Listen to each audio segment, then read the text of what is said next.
కొన్ని వర్గాలకే భూ కేటాయింపులు అనే కోణంలో ఒక అద్భుతమైన వార్త రావడం జరిగింది.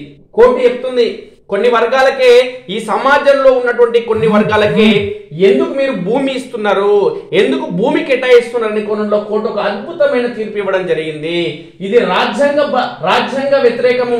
అట్లా కొంతమందికి, కొన్ని వర్గాలకి, కొన్ని విభాగాల్లో పనిచేస్తున్నటువంటి విధులు నిర్వహిస్తున్నటువంటి వ్యక్తులకి, కొంతమంది ఉద్యోగులకు కావచ్చు, వాళ్ళకు మాత్రమే ప్రభుత్వ భూములు అప్పనంగా పంచిపెట్టడం అది రాజ్యాంగ విరుద్ధమని కోర్టు నిన్న సుప్రీంకోర్టు తీర్పు ఇవ్వడం జరిగింది. స్పష్టం చేసిన కొన్ని వర్గాలకే భూ కేటాయింప అది రాజ్యాంగ వ్యతిరేకమే స్పష్టం చేసిన దేశ అత్యున్నత న్యాయస్థానం న్యాయమూర్తులు, అధికారులు, జర్నలిస్టులకు ఇళ్ల స్థలాలను కేటాయిస్తూ సర్కారు ఇచ్చిన జీవోల రద్దు, వారు కట్టిన సొమ్ము వడ్డీతో సహా తిరిగి చెల్లించాలని ఆదేశం. మరి సుప్రీంకోర్టు చెప్పింది ఏది ఇట్లా ఇవ్వడం తప్పు, కొన్ని వర్గాలకు, న్యాయమూర్తులకు కానీ, జర్నలిస్టులకు కానీ, అధికారులకు ఈ విధంగా ప్లాట్లు ఇవ్వడం తప్పు, కాబట్టి మనం తిరిగి స్వాధీనం చేసుకోవాలి అంటున్నారు. నరేంద్ర మోడీకి చేతనవుతుందా, లేదంటే రేవంత్ రెడ్డికి చేతనవుతుందా, కేసీఆర్ గతంలో ఆయనకు చేతనవుతుందా? అంటే కేసీఆర్ అంటే అసలు ఇవ్వలేదు ఓనికి.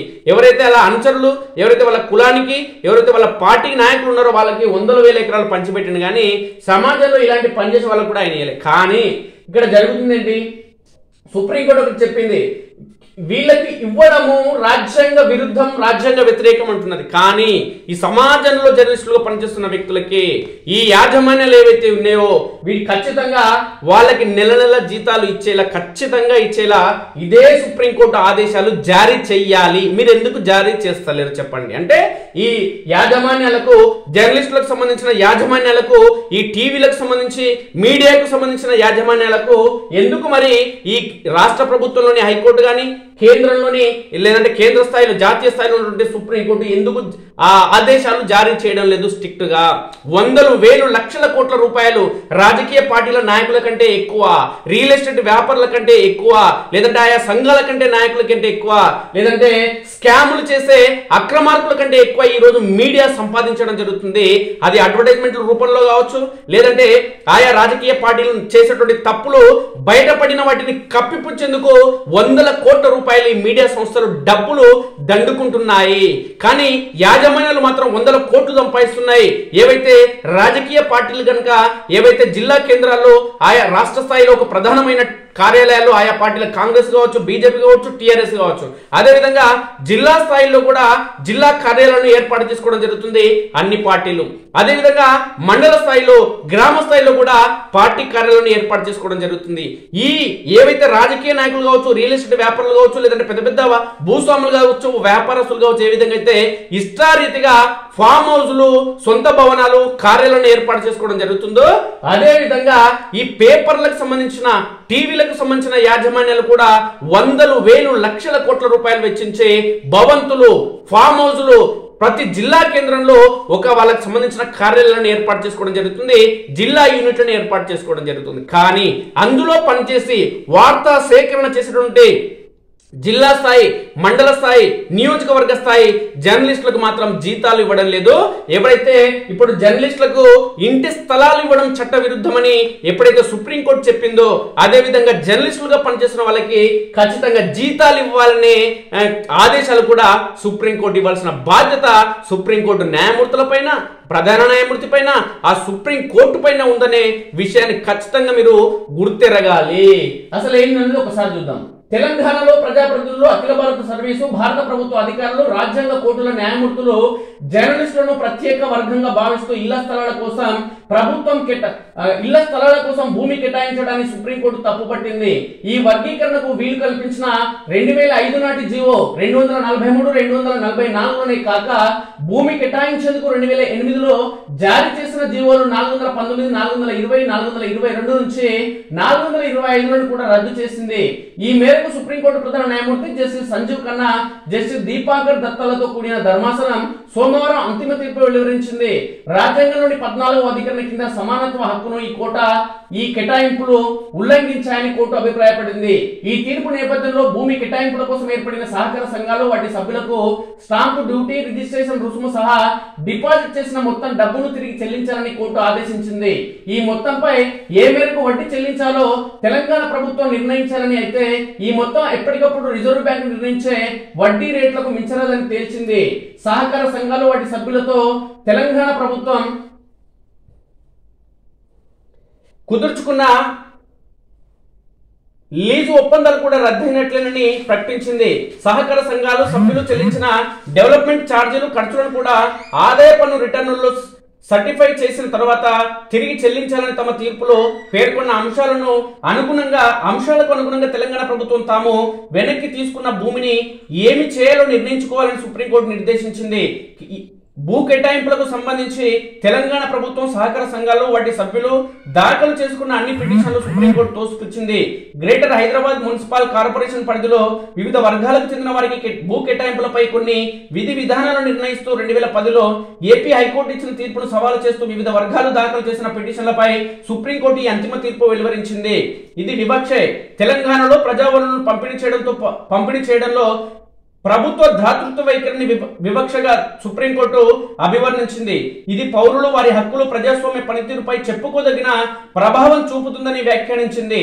ఒక ప్రైవేటు వ్యక్తి మాదిరి తన ఇష్టం వచ్చిన నిబంధనలు ఏర్పరచుకుని ఇష్టం వచ్చిన వారితో ఒప్పందం కుదుర్చుకుని వనరులను పంపిణీ చేసేందుకు ఒక ప్రభుత్వానికి అధికారాలు ఉన్నాయా అని ప్రశ్నపై సుప్రీంకోర్టు దృష్టి సారించింది. అలా చేయడానికి వీల్లేదని చెప్పేందుకు పలు తీర్పులను ఉటంకించింది. రాజ్యాంగంలోని ఆర్టికల్ 14 ప్రకారం ప్రజల ఆస్తులను వనరులను పంపిణీ చేసే అధికారం తిరుగులేనిది కాదని, ఏ కేటాయింపులైనా ఆర్టికల్ 14ను దృష్టిలో ఉంచుకుని జరగాలని స్పష్టం చేసింది. ఈ లెక్కను చూస్తే ప్రభుత్వం జారీ చేసిన జీవోలేవి రాజ్యాంగబద్ధంగా లేవని తేల్చింది. అమెరికా, బ్రిటన్, కెనడా, దక్షిణాఫ్రికా దేశాల్లో కూడా కోర్టులు ఈ విషయంలో తీసుకున్న నిర్ణయాలను గుర్తు చేసింది. భూములు కేటాయించేందుకు ఏ వర్గీకరణ చేసినా అది పక్షపాతంతో చేయరాదని, హేతుబద్ధంగా ఉండాలని చెప్పింది. అణగారిన వర్గాలు, సామాజికంగా ఆర్థికంగా వెనుకబడిన వర్గాలతో పోలిస్తే న్యాయమూర్తులు, ప్రజాప్రతినిధులు, అధికారులు మెరుగైన స్థితిలోనే ఉన్నారని తెలిపింది. సామాన్యుడికి నష్టం, తమ ఇష్టం వచ్చిన వారికి విలువైన వనరులను అక్రమంగా పంపిణీ చేయడం సరికాదని ధర్మాసనం పేర్కొంది. విస్తృత సామాజిక ప్రయోజనాలకు అనుగుణంగా వనరులను కేటాయించాలని చట్టసభలు, ప్రభుత్వం, న్యాయ వ్యవస్థ ప్రజలకు ట్రస్టులుగా వ్యవహరించాలని హితవు పలికింది. సుప్రీంకోర్టు, హైకోర్టు న్యాయమూర్తులు, ఎంపీలు, ఎమ్మెల్యేలు, అధికారులు, జర్నలిస్టులను ప్రత్యేక కేటగిరీలుగా భావించి భూమిని తక్కువ ధర కేటాయించడం అసమానతల్ని శాశ్వతం చేస్తుందని పేర్కొంది. రాజ్యాంగంలో పేర్కొన్న సమానత్వం, నిష్పాక్షికత ప్రమాణాలకు ఇది విరుద్ధమని స్పష్టం చేసింది. క్రీడలు, ఇతర కార్యకలాపాల ద్వారా దేశ ప్రగతికి తోడ్పడే వారికి హేతుబద్ధంగా, పక్షపాతం లేకుండా భూమి కేటాయించాలనుకున్న అది ఆర్టికల్ 14 పరిధిలోనే జరగాలని తెలిపింది. ఇక కేసు పూర్వపరాలు చూస్తే 2005లో అప్పటి సీఎం వైఎస్ రాజశేఖర రెడ్డి హయాంలో భూ కేటాయింపులకు సంబంధించి 3 జీవోలను జారీ చేశారు. జీవో 242లో భూ వనరులను నిర్వహించేందుకు అర్బన్, సెమీ అర్బన్ ప్రాంతాల్లో ఇళ్ల నిర్మాణానికి సంబంధించి సమగ్ర విధానాన్ని ప్రకటించారు. జీవో 243లో భూ కేటాయింపులకు అర్హులైన వ్యక్తుల కేటగిరీలను నిర్ధారించారు. జీవో 244లో ఈ కేటాయింపులకు సంబంధించి నిర్ణయం తీసుకునే విధానాలను నిర్ణయించారు. జీవో నెంబర్ 243 ప్రకారం భూమిని కేటాయించాల్సిన వారిని 8 కేటగిరీలుగా నిర్ధారించారు.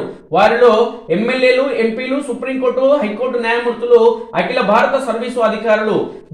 నెక్స్ట్ 2 పాయింట్, గుర్తింపు పొందిన అక్రిడేటెడ్ జర్నలిస్టులు. ఇక అక్రిడేషన్ జర్నలిస్టులు, ఆంధ్రప్రదేశ్ ప్రభుత్వ ఉద్యోగులు, పంచాయతీరాజ్ టీచర్లు, జాతీయ, అంతర్జాతీయ క్రీడాకారులు, సాంస్కృతిక రంగాల ప్రముఖులు, రక్షణ, కేంద్ర ప్రభుత్వ రంగ సంస్థల ఉద్యోగులు, కార్గిల్ ఇతర యుద్ధాల్లో పాల్గొన్న సైనికులు, మావోయిస్టు హింసాకాండలో మరణించిన వారి వితంతువులు, బలహీన వర్గాలు, విద్యా, దాతృత్వ, మత సంస్థలు.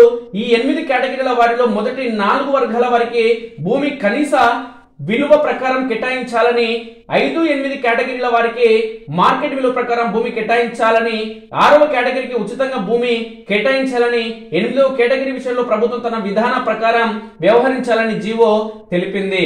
ఎవరెవరికి ఎన్ని గజాలు కేటాయించాలో ఈ జీవోలు నిర్దేశించారు. భూమి కేటాయింపుల కోసం ఆయా వర్గాలు సహకార సంఘాలు ఏర్పడాలని సూచించారు. ఈ జీవోలకు అనుగుణంగా 2006 మే 4న ఏపీ ప్రభుత్వ భూమి పంపకాలను ప్రకటిస్తూ జీవో 522ను ప్రకటించింది. రంగారెడ్డి జిల్లాలోని గ్రామాల్లో 245 ఎకరాలు హైకోర్టు న్యాయమూర్తులు, ఎమ్మెల్యేలు, ఎంపీలు, అధికారులు, వివిధ రంగాలకు చెందిన ప్రముఖులు, జర్నలిస్టులు కేటాయించాలని జీవోలో పేర్కొంది. హైకోర్టు న్యాయమూర్తులు, ప్రజాప్రతినిధులు, అఖిల భారత సర్వీసు అధికారులు, వివిధ రంగాల ప్రముఖులకు 500 గజాల చొప్పున, మాజీ ఎమ్మెల్యేలు, వారి వితంతువులు, వర్కింగ్ జర్నలిస్టులకు 300 గజాల చొప్పున భూమిని కేటాయిస్తున్నట్లు ప్రకటించారు. అయితే దాదాపు 700 కోట్ల విలువైన ప్రభుత్వ భూమిని నామమాత్రపు ధరలకు కేటాయించడం ఆర్టికల్ 14, ఆర్టికల్ 38, ఆర్టికల్ 39 డీలకు వ్యతిరేకమని రావు విబిజే చెలికాని జేఎం దేబరా 2006లో హైకోర్టులో పిటిషన్ దాఖలు చేశారు. భూమి పొందేవారిలో చాలా మంది సంపన్నులేనని, వేలం లేకుండా భూమిని కేటాయించడం ప్రజా ప్రయోజనాలకు విరుద్ధమని పిటిషన్ లో పేర్కొన్నారు. ఇప్పటికే భూమిని కేటాయించిన వారికి కూడా తిరిగి కేటాయిస్తూ జీవో 243ను సడలించడం దారుణమని వాదించారు. దీనిపై 2007 అక్టోబర్లో హైకోర్టు తీర్పు వెలువరించింది. కొన్ని వర్గాలకు అక్రమంగా ప్రయోజనాలను కట్టబెట్టడాన్ని ప్రశ్నించింది. భూ కేటాయింపులకు సంబంధించి స్పష్టమైన విధానాలు ఉండాలని నిర్దేశించింది. ఈ తీర్పు తర్వాత ఏపీ ప్రభుత్వం కొన్ని మార్పు చేర్పులతో మరో 6 జీవోలను జారీ చేసి భూ కేటాయింపులపై ముందడుగు వేసింది. దానిపై కూడా రావు చెలికానితో పాటు Keshav Rao Jadhav company for housing and tenurial rights అనే సంస్థ ప్రతినిధులు హైకోర్టును ఆశ్రయించారు. రాజ్యాంగ విరుద్ధమైన ఈ జీవోలను కొట్టివేయాలని కోరారు.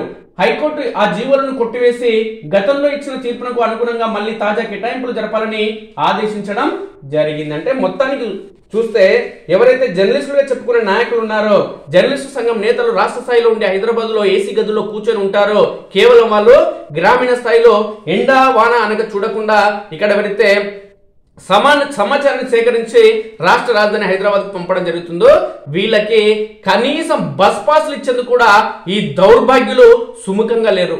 దానికోసం ఈ దొంగలు ఓ జర్నలిస్టు సంఘంగా ఏర్పడి, అక్రిడేషన్ కమిటీగా ఏర్పడి, ఈ దొంగలు వాళ్ళకి ఇష్టమున్న వాళ్ళకే, వాళ్ళ కులం వారికే, వాళ్ళ మతం వారికే, వాళ్ళ బంధువులకే, వాళ్ళ పెండ్లకు, వాళ్ళ పిల్లలకు మాత్రం అక్రిడేషన్లు ఇస్తారు ఈ దొంగలు. కానీ ఎవరైతే కష్టపడి నిజంగా పనిచేస్తున్నారో, లేదంటే సంఘంలో ఈ అక్రిడేషన్ సంఘంలో కానీ జర్నలిస్టు సంఘంలో కానీ చాకచక్యంగా లేదంటే చురుగ్గా వ్యవహరించిన వ్యక్తులు ఉంటారో, ఆయా పత్రికలు కావచ్చు, ఆయా జర్నలిస్టులు కావచ్చు, వీళ్ళకి మాత్రం అక్రిడేషన్లు ఇవ్వడానికే వెనకడుగు వేస్తారు ఈ దొంగలు. కానీ కోట్ల రూపాయలు విలువ చేసే ప్లాట్లు కానీ, కోట్ల రూపాయలు విలువ చేసే సంఘాల డబ్బు గాని, సమావేశాల పేరుతో లక్షల రూపాయల వసూళ్లకు పాల్పడుతున్న ఈ దొంగలు మాత్రం సేఫ్ గా ఉంటారు. మళ్ళీ ఈ దొంగలే అక్రిడేషన్ కమిటీలో ఉంటారు. మళ్ళీ ఈ దొంగలే ఈ రిపోర్టర్లకు ప్లాట్లు రావాలన్నా, మళ్ళీ ఈ దొంగలే ఈ రిపోర్టర్లకు అక్రిడేషన్లు రావాలన్నా, మళ్ళీ ఈ దొంగలే ఈ రిపోర్టర్లకు కనీసం బస్ పాసులు రావాలన్నా ఈ దొంగలే నిర్ణయించాల్సి ఉంటుంది. కాబట్టి ఈ సమాజంలో గాని, ఈ ప్రపంచంలో గాని, ఈ సృష్టిలో ఎక్కడ కూడా మండల స్థాయి జర్నలిస్టులు జీతాలు తీసుకోకుండా పనిచేయడం జరుగుతుంది. ఈ సృష్టిలో ఎక్కడ కూడా పని చేసిన వారికి పనికి తగ్గ గౌరవం ఉండాలనుకుంటారు, పనికి తగ్గ వేతనం ఉండాలనుకుంటారు, కష్టానికి తగ్గ జీతం కావాలనుకుంటారు. కానీ జర్నలిస్టు వృత్తిలో మాత్రం వీడు యాజమాన్యాలు జీతాలు ఇవ్వకుండా కనీసం బస్ పాసులు ఇవ్వవు, అక్రిడేషన్లు ఇవ్వవు, వీడు జర్నలిస్ట్ అని గుర్తింపు ఇవ్వవు. కానీ మళ్ళీ ఇవే జర్నలిస్టులు, జీతాలు లేని ఈ జర్నలిస్టులే ఈ యాజమాన్యాలు అనే గజ దొంగలకి ఏం చేయాలి? లక్షల రూపాయలు, కోట్ల రూపాయలు, వేల రూపాయలు అడ్వర్టైజ్మెంట్ల రూపంలో వీళ్ళకి దోచిపెట్టాలి. లేదంటే రాజకీయ నాయకులతో ఉన్న సన్నిహిత సంబంధాలతో వాళ్ళతో మాట్లాడి, వాళ్ళని బ్రతిమలాడి, వాళ్ళతో ఏమైనా ఒప్పించి ఈ యాజమాన్యాలకు మాత్రం కోట్లు లక్షల రూపాయలు ఈ మండల స్థాయికి సంబంధించిన జర్నలిస్టులు, తాలూకా స్థాయి సంబంధించిన జర్నలిస్టులు ఏమో తెచ్చి పెడుతుంటే ఈ దొంగలు మాత్రం హైదరాబాద్ లో కూర్చొని మంచిగా ఎంజాయ్ చేస్తున్నారు. కాబట్టి సుప్రీంకోర్టు ఇచ్చిన తీర్పు ఖచ్చితంగా అమలు చేయాలి. ఇస్తే అందరికి ఇవ్వాలి, లేదంటే అందరి నుంచి తీసుకోవాలి. కనీసం బస్ పాస్ ఇచ్చేందుకు కూడా ఈ రాష్ట్ర స్థాయి దొంగలు, జిల్లా స్థాయి దొంగలు వెనుకడుగు వేస్తున్న క్రమంలో మండల స్థాయి లీడర్లకు మండల స్థాయి జర్నలిస్టులకు కనీస వేతనం లేదు. కానీ ఈ దొంగలు మాత్రం దోచుకు తింటున్నారు. గద్దల్లాగా, రాజకీయ నాయకుల్లాగా, రియల్ ఎస్టేట్ బ్రోకర్ల కంటే ఎక్కువగా ఈ యాజమాన్యాలు దోచుకు తింటున్నాయి. కాబట్టి మండల స్థాయి లీడర్లకు ఖచ్చితంగా మీరు జీతాలు ఇవ్వాల్సిందే. మండల స్థాయి జర్నలిస్టులకి ఖచ్చితంగా మీరు జీతాలు ఇవ్వాల్సిందే, మండల స్థాయి జర్నలిస్టులకు మీరు ఖచ్చితంగా అక్రిడేషన్ ఇవ్వాల్సిందే, మండల స్థాయి జర్నలిస్టులకు ఖచ్చితంగా బస్ పాస్లు ఇవ్వాల్సిందే. దీంట్లో వెనుకడుగు వేసి మాది అక్రిడేషన్ కమిటీ ఉంది, మేము పెద్ద పోటుగలమని చెప్పి సంవత్సరానికి ఒక వార్త రాయని ఈ దొంగలు అక్రిడేషన్ కమిటీలో సభ్యులు. ఆసుపత్రుల్లో లేదంటే వివిధ వర్గాల నుంచి, రాజకీయ నాయకుల నుంచి, రియల్ ఎస్టేట్ వ్యాపారుల నుంచి డబ్బులు వసూలు చేసి దోచుకు తినే దొంగలు ఈ రోజు అక్రిడేషన్ కమిటీలో సభ్యులు ఉండడం నిజంగా దురదృష్టకరం మిత్రులారా. ఈ జర్నలిస్ట్ వృత్తి అనేది మారాల్సిన అవసరం ఉంది, ఆలోచన తీరు కూడా మారాల్సిన అవసరం ఉంది అనడంలో ఎలాంటి సందేహం లేదు.